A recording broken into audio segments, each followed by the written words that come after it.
네, 귀한 날입니다. 한번 서로에게 한번 인사합시다. 환영합니다. 사랑합니다. 축복합니다. 잘 오셨습니다. 네. 우리 영상으로 예배하는 귀한 모든 분들도 주의 이름으로 사랑하고 환영하고 축복하고요. 예배를 통해서 하나님의 크신 위로가 넘치시기를 주님의 이름으로 축복합니다. 하나님 말씀 같이 볼게요. 에베소서 6장 1절부터 3절 이렇게 보겠습니다. 우리 김봉 목사님 뒤에 문 좀 닫아주실래요? 저 뒷문.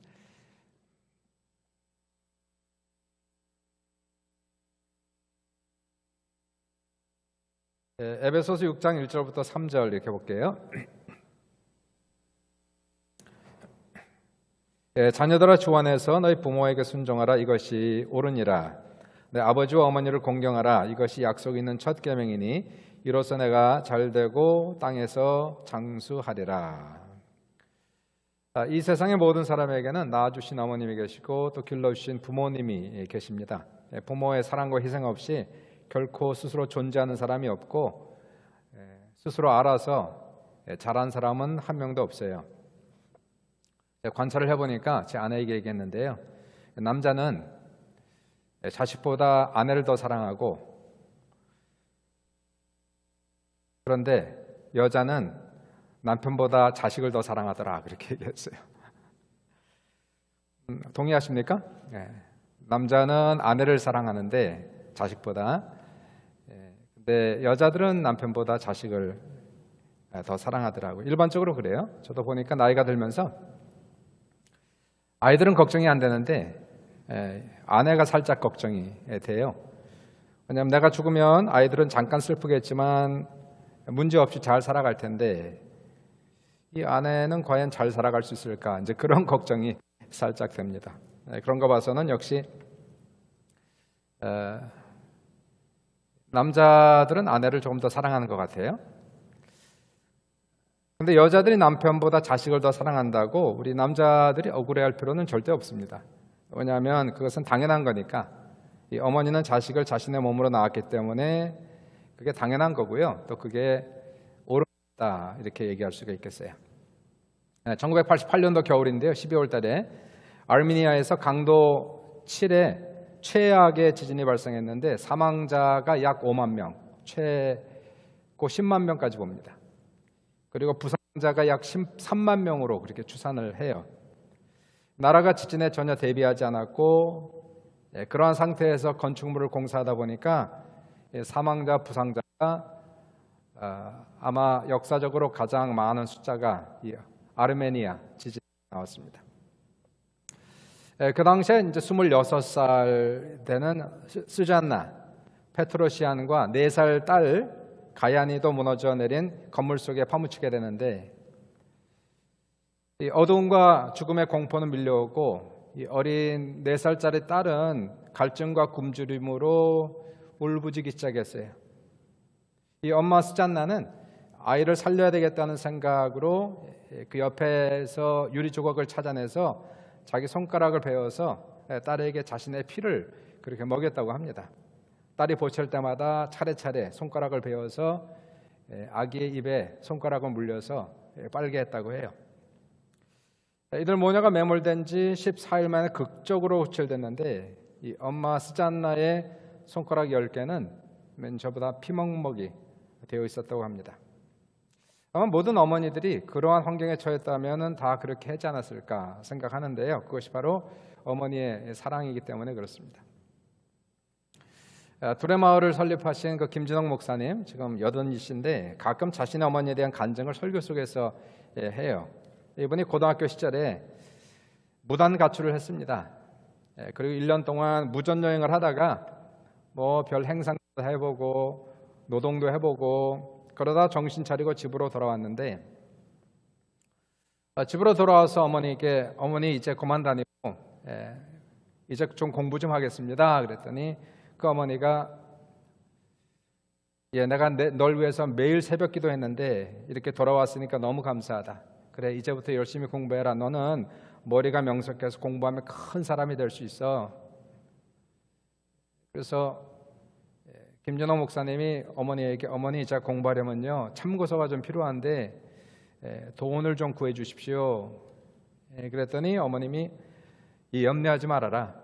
내가 어떻게 해서든지 그 돈 구해줄 테니까 너는 열심히 공부만 해. 그리고는 다음날 아침 일찌감치 돈을 구하러 나갔는데 밤늦게 9시가 넘어서까지도 안 돌아오는 거예요. 10시나 돼서 어머님이 늦게 들어오셔서 그 당시에 필요했던 3만 원, 4만 원 정도를 이렇게 주더라는 겁니다. 그 돈을 받아서 이제 밤중에 이제 한참 공부를 하고 있는데 그 어머님이 잠을 주무시는데 이 머리에 수건을 쓰신 채로 잠을 자고 있는 거예요. 그래서 왜 또 수건을 쓰고 자나? 그래서 수건을 벗겨드렸더니 그 긴 머리를 다 파른 겁니다. 하루 종일 책값을 구하려다가 못 구하니까 가발 가게에 가서, 그 당시엔 가발이 있었거든요. 그래서 머리카락을, 긴 머리를 잘라서 그 돈을 구해온 거예요. 눈물이 핑 돌더랍니다. 그 어머니의 삭발 모정 때문에 김준호 목사님이 내가 열심히 공부해서 효도하겠다 결단을 해서 1년 동안 죽어라 공부를 해서 지방대학이었지만 지방대학에 수석으로 들어가고, 그리고 4년 동안 장학금을 받으면서 그렇게 공부를 했다는 그러한 간증을 들었어요. 성경에도 보시면 훌륭한 인물들 뒤에는 하는 경우에 늘 훌륭한 어머니들, 믿음의 어머니, 그리고 기도하는 어머니들이 그 뒤에 있었습니다. 요게벳은 모세를 낳고 자신의 목숨을 걸고 3개월을 지켰어요. 그리고 어린 시절 아들에게 믿음과 신앙을 그 아들에게 심어주었습니다. 한나 같은 경우는 기도로 사무엘을 낳았죠. 그리고 믿음으로 키웠고 하나님께 사무엘을 바쳐서 그 아들을 이스라엘 역사 속에서 위대한 종이 되게 하셨어요. 예수님께도 낳아준 어머니가 있었습니다. 마리아와 요셉은 막 낳은 그 예수 그리스도를 안고 생명을 걸고 애굽으로 탈출하고, 그리고 어린 시절 예수님을 양육했던 그러한 시절들이 있었어요. 좋은 엄마, 좋은 부모라는 것은 신앙이 좋은 부모가 제일 좋은 부모입니다. 기도 많이 하는 부모가 제일 좋은 부모고요. 돈 많은 엄마, 예쁜 엄마, 날씬한 엄마, 학벌 좋은 엄마, 힘센 엄마, 이런 엄마보다도 역시 자식에게는 기도하는 엄마, 신앙의 엄마가 최고 좋은 엄마예요. 뭐냐면 자식을 위해 기도하는 엄마의 기도는 간절하기 때문에 그렇습니다. 이러한 기도가 하나님의 마음을 움직이는 것이고, 자녀에게 아무리 큰 문제가 있다 할지라도 하나님의 마음을 움직여 하나님이 역사하시면 자녀들의 구원이 일어나고, 자녀를 괴롭히는 사탄이 떠나가고, 자녀의 인생에 복을 받게 되는 역사가 반드시 나타나기 때문에 그런 것이에요. 우리 신약을 넘어오시면 소로보니게 여인도 보십시오. 그 여인에게 딸이 있었는데 흉악한 귀신에 들렸어요. 정신을 잃고 살아갑니다. 이 엄마의 마음은 찢어지죠. 아무리 노력해도 백방으로 의사를 찾아가도 이 딸을 고칠 길이 없는 거예요. 그런데 마침 예수님께서 두로와 시돈 지방에 예수님이 오시지 않습니까? 이 수로보니게 여인은 그 예수님을 찾아갑니다. 그리고 무릎을 꿇고 주님께 자기 딸 고쳐달라고 간절히 부탁을 해요. 예수님이 여인을 무시하죠. 들은 척도 하지 않으세요. 그 여인이 계속해서 떠나지 않고 주님께 간절히 부탁하니까 주님이 하셨던 말씀이 자녀의 떡을 취하여 개에게 던짐이 마땅치 않다고 그 여인을 개 취급을 한 거예요. 그런데도 여인은 물러가지 않습니다. 주님 옳습니다. 아멘입니다. 인정합니다. 주님이 나를 그렇게 개 취급해도 괜찮습니다. 내가 모욕을 당해도 괜찮습니다. 내가 수치를 당해도 괜찮습니다. 그러나 제 딸을 고쳐주십시오. 개들도 주인의 상에서 떨어지는 부스러기를 먹지 않습니까? 요즘에는 물론 개팔자가 상팔자죠. 개가 주인의 밥상에서 같이 밥 먹고 주인과 함께 침대에서 잠을 자는데, 그 당시까지만 해도 특별히 그 중동 지방은 지금도 그렇지만 개는 부정한 동물이에요. 천대받는 동물입니다. 주님께서 그 여인을 그렇게 개 취급했을 때에 그 여인이 물러가지 아니하고, 왜냐하면 자기 딸을 고쳐야 되니까, 내가 죽어도 괜찮습니다. 내가 모욕을 당해도 괜찮습니다. 내 자식을 고쳐야 됩니다. 이 여인의 믿음, 여인의 기도를 주님께서 귀히 여기지 않습니까? 그리고 하셨던 말씀이 내가 그 말을 하였으니 돌아가라. 귀신이 내 딸에게서 나갔느니라. 좋은 부모는 믿음이 좋은 부모가 제일 좋은 부모예요. 기도 많이 한 부모가 제일 좋은 부모입니다. 특별히 어머니들은 자식을 배에서 낳기 때문에 그 기도가 간절할 수밖에 없어요. 그래서 어머니의 기도가 강한 거예요. 귀한 거예요. 우리가 잘 아는 어거스틴도 그 뒤에는 신앙의 어머니, 기도의 어머니 모니카가 있지 않습니까? 어거스틴을 낳고 자녀를 믿음으로 키우려고 정성을 쏟았지만 어거스틴은 탈선을 했습니다. 극기하는 가출을 해요. 방탕한 생활하다가 한 여자를 만나 동거하고 그리고 아이까지 낳습니다. 어려서부터 어머니에게 물려받은 기독교 신앙은 거부했어요. 그리고 마니교라고 하는 이단 사상에 빠졌어요. 이 모니카는 13년 동안 아들 때문에 가슴앓이를 했어요. 그 아들을 포기할 수 없었습니다.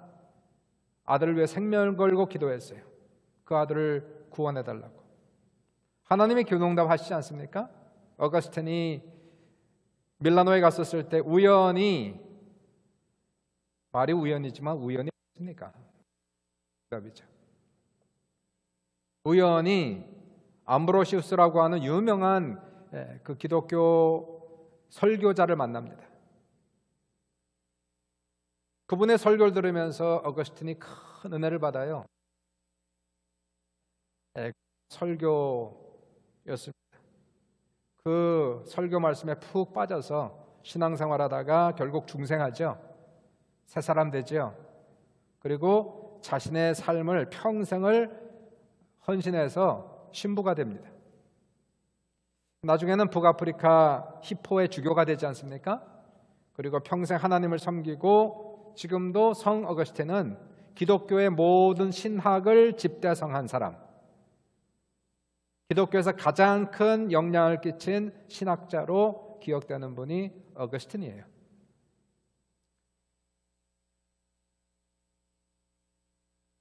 어머니의 사랑, 아마 어머니의 사랑보다 더 강한 사랑, 진한 사랑은 하나님 사랑 외에는 없습니다. 하나님께서 우리를 예수의 피로 낳아주시고 길러주셨어요. 우리 영의 아버지. 그리고 하나님께서 우리의 이름을 당신의 손바닥에 새기시고 기억하시고 우리를 눈동자처럼 우리를 지금도 지켜주시고 보호하고 계세요. 그래서 성령으로 거듭난 사람은 하나님을 내 아빠, 아버지라 이렇게 부를 수가 있는 겁니다. 인간의 사랑은 불완전해요. 엄마의 사랑, 아빠의 사랑 불완전합니다. 죄인이기 때문에 실패합니다. 그러나 하나님의 사랑만큼은 결코 실패하지 않아요. 또 우리를 실망시키지 않습니다. 오늘 본문을 보시면 사도 바울이 에베소서 6장 1절에서 자녀들은 주 안에서 부모에게 순종하라. 이것이 옳다. 옳다. 이렇게 얘기했어요. 자녀들은 부모에게 주 안에서 순종하라. 이것이 옳다.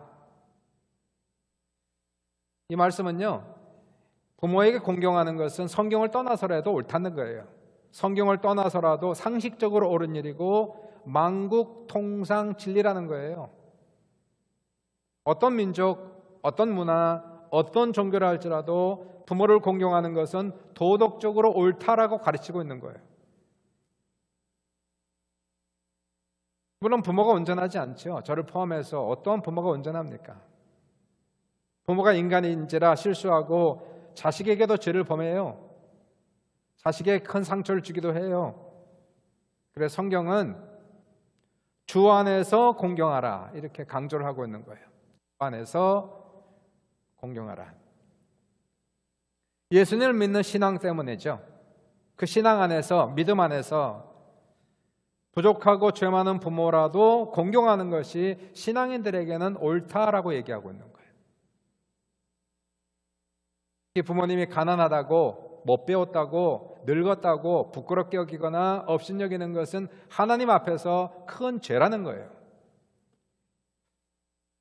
오래전에 제가 한국에서 아버지와 딸이 길거리 한복판에서 실강의하는 것을 제가 본 적이 있었어요.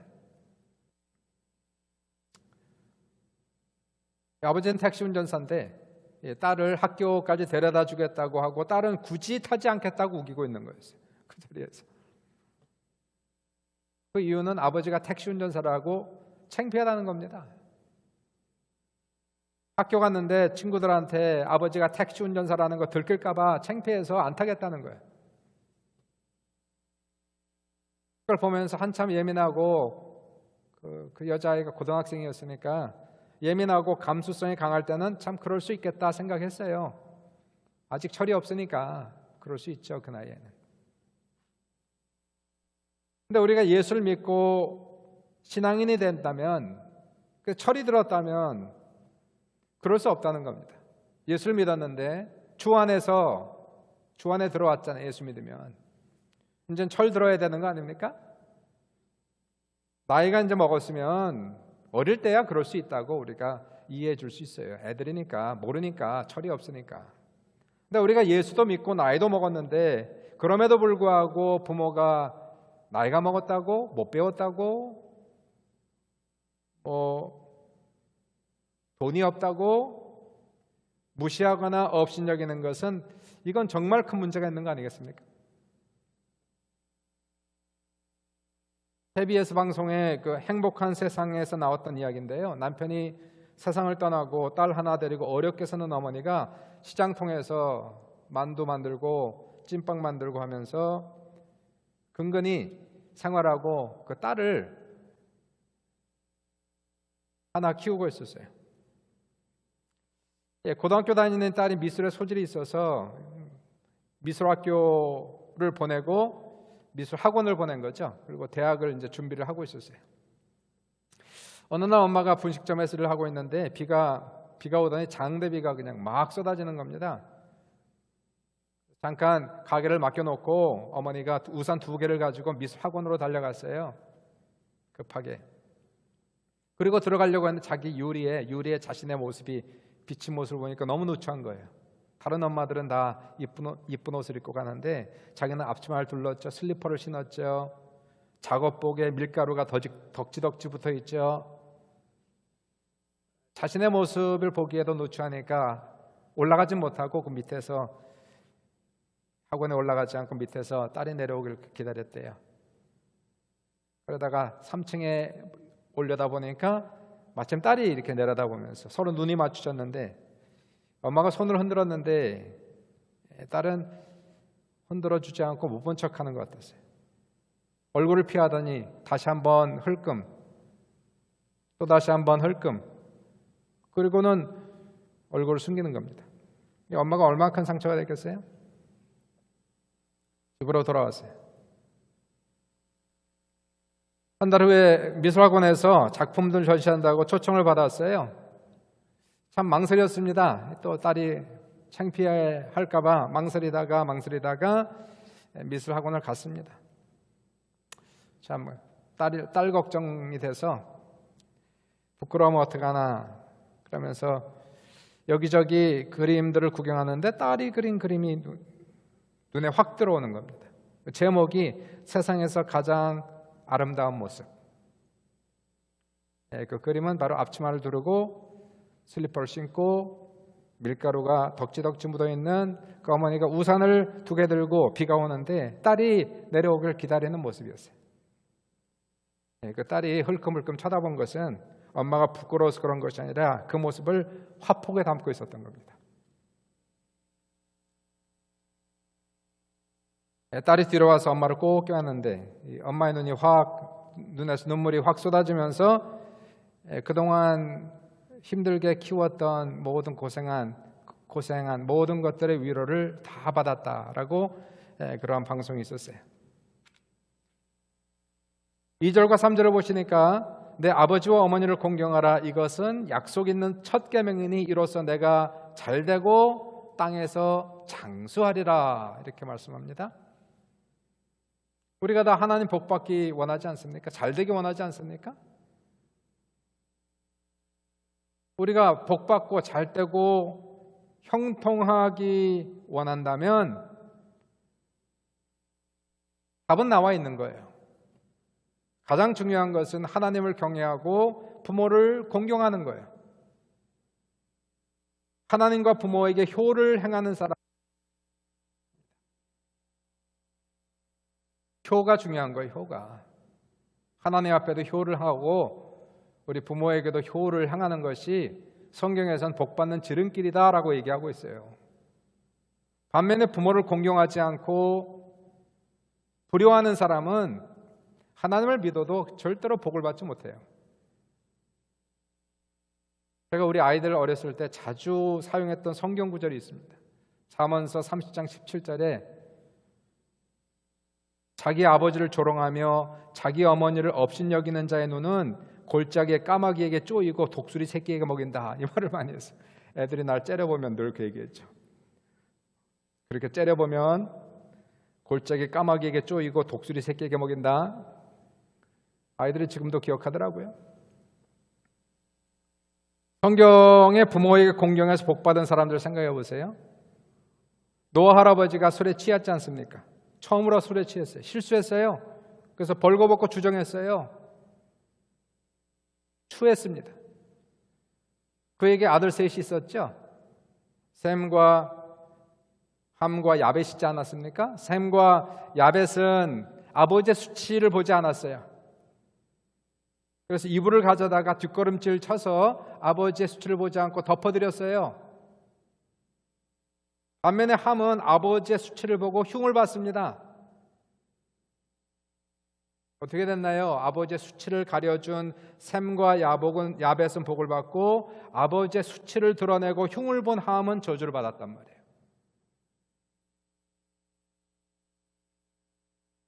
이삭을 보세요. 아버지 아브라함이 이삭을 데리고 모리아산에 올라가서 그를 결박하고 나무 위에 올려놓고 그를 하나님께 번제로 바치려고 하지 않습니까? 이때 아버지는 늙었어요. 한 15세에서 120세 됐습니다. 노아 할아버지는. 이삭은 당시에 15살, 20살이에요. 얼마든지 아버지를 힘으로 뿌리치고 아버지 늙더니 노망났네, 망령 걸렸네 이렇게 얘기할 수 있었어요. 그런데 이삭은 하나님을 경외했어요. 그리고 아버지를 존경했어요.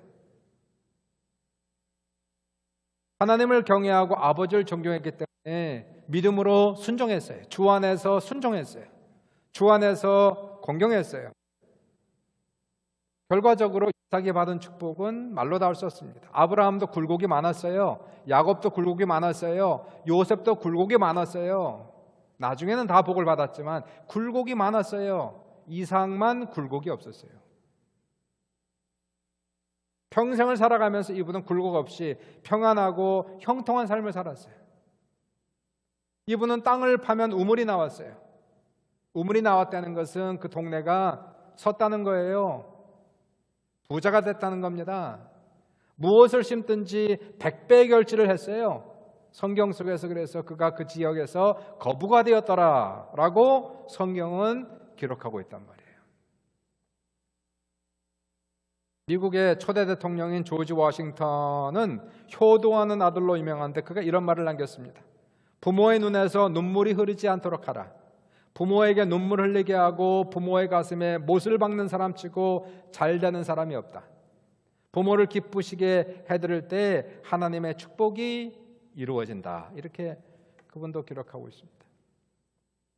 이영원 목사님이 어느 마더스데이인가 이런 간증을 하셨어요. 이분이 기독교 4대 집안입니다. 굉장히 기독교 전통이 깊죠. 4대면은 대단한 겁니다. 자신의 할아버지가 9대 독자였대요. 9대 독자입니다. 근데 할아버지가 워낙 명석해서 그 자기 할아버지와 함께 후배되는 김명선 씨라는 분이 미국 대학에 초청을 받아서 유학을 가게 됐다는 거예요. 그래서 김명선 씨는 청년 시절에 미국 가서 공부하고 돌아와서 세브란스 병원 원장이 되고 연세대학교 부총장까지 지내고 큰 업적을 남겼대요.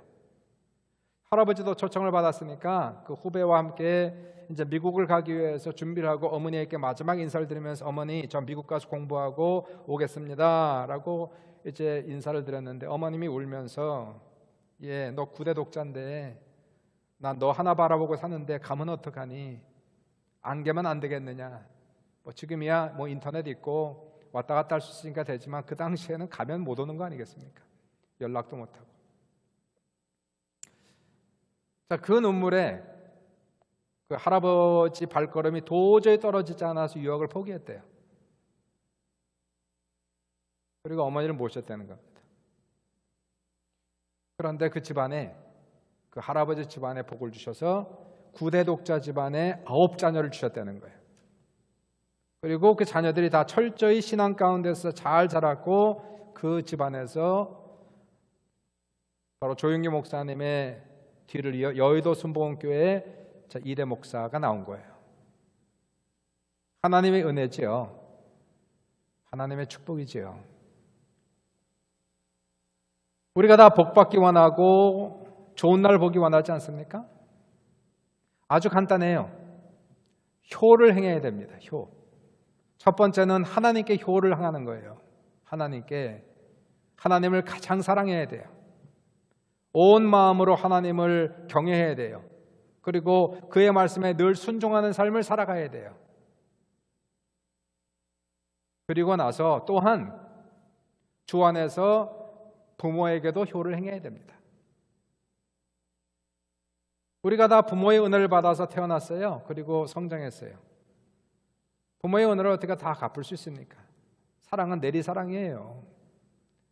우리가 갚을 수도 없고 부모들은 기대도 하지 않습니다. 우리가 받은 대로 또 흘려내보내는 거예요. 그러나 최소한 부모를 경멸하는 일은 없어야죠. 부족하다고 못 배웠다고 늙었다고 병들었다고 경멸하는 것은 큰 죄에 들어갑니다.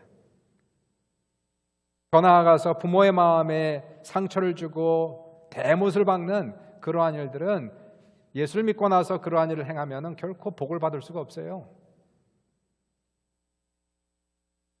우리가 정말 하나님 앞에 복을 받고 잘되고 형통하기 위한다면 하나님을 사랑하고 주님께 효를 행하고 그리고 주 안에서 우리에게 주신 육신의 부모들도 사랑해드리고 섬겨드려야 돼요. 그러면 오늘 본문에서 이로써 잘되고 장수하리라 이렇게 얘기합니다. 여러분이 다 잘되시길 주의 이름으로 축원합니다. 장수하시고 건강하시고 형통하시고 하나님께서 복된 길을 다 이렇게 열어주셨잖아요. 알려주셨잖아요. 우리는 그렇게 살면 되는 거예요. 하나님 경외하고 부모님 공경하고 그러한 사람을 하나님께서 신령한 축복을 주시고 이 땅에 모든 기름진 축복을 주심으로 말미암아 내가 심은 대로 또 거두는 겁니다. 부모에게 효를 행하면 내 자식들이 또 나에게 보고 배운 대로 효를 행하는 거예요. 부모에게 불효하면 자식들이 본 대로 나에게 불효를 행하는 거예요. 심고 거두는 겁니다. 하나님 앞에서 우리가 주님을 사랑하고 경외하면서 주님 안에서 가정이 평안하고 가정이 복을 받아서 아브라함의 집안이 천대까지 복을 받은 것처럼 여러분의 가정에도 이러한 놀라운 축복이 넘칠 수 있기를 주님의 이름으로 축복합니다.